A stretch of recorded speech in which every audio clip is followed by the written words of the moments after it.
Só yaraslar.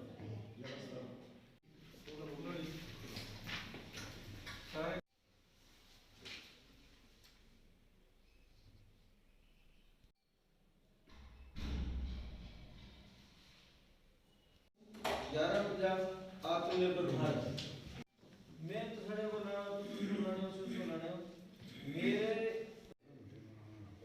Dinesh उस वक्त शायद तुसा ये सलाह करेगा परमजीत सिंह साहब और परमजीत सिंह साहब तीसरा फिर असारा बनाया राजेश साहब के कंस्टिट्यूएंसी ना ये हेडक्वार्टर देखणगे सुरकोट बन गई ऐसे कोई खास प्रोग्राम किया ही आज दाखिल आए और पीएचडी करते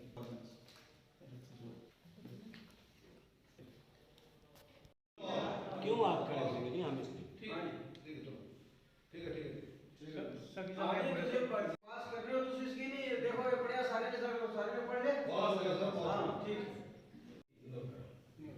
और ये बेनिफिट जिन लोगों के दिमाग में जाए कि इंडिविजुअल बेनिफिट मेगी बेनिफिट है मैं डिस्ट्रिक्ट प्रेसिडेंट हूं मेगी इतने पैसे ये सारी गल है कि आज राणे जी के कुछ भी नहीं है ये कुछ भी क्यों नहीं बने उसमें भी कोई वजह होती ना वो भी वजह दसा ना मगर एक कसूर हमेशा करना ही जाए या अगर सारी ये हालत है पूरे हिंदुस्तान में बीजेपी खुशहाल है तो कुछ भी बीजेपी में मायूस क्यों है यही सवाल है उस यूथ ने जैसे जरूरत थी मैं उसको अप्रोच की थी शर्मा साहब ने भी कल क्या कि शर्मा साहब ने भी याद नहीं कराया दे जाए तो प्रोग्राम किया जा रहा है कोई रिश्तेदारी लेवल ना कोई दूसरे लेवल का कोई नहीं है सुनो सुनो कुछ भी नहीं है तो सुनो ना मेरे नहीं है अगर गया तो उसकी पार्टी ने कुछ नहीं करनी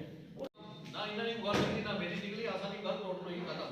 जेरा आसानी खूब बार करके तो करा बस तो आप कैसे कह सकते हो कि हमारे काम कुछ नहीं हो सकते काम नहीं दसी सब तो हमारा भी गल है कि साडे चिश्ती साहब है प्रदीप शर्मा ने जी गल की थी अस बिल्कुल तुसा भी कोई ऐसा बंदा नजर आना दो गल्लां में कोई तुसा नहीं कि जेड़ा ये गल आना आपस में दरार पाने की कोशिश कितना सारा लेवल है ये वाला लेवल है मैं जानना कि मैं कितनी कैपेसिटी रखना परमजीत और कितनी कैपेसिटी भारतीय जनता पार्टी में जेड़ा मान सम्मान बढ़ाना है और जेड़े आज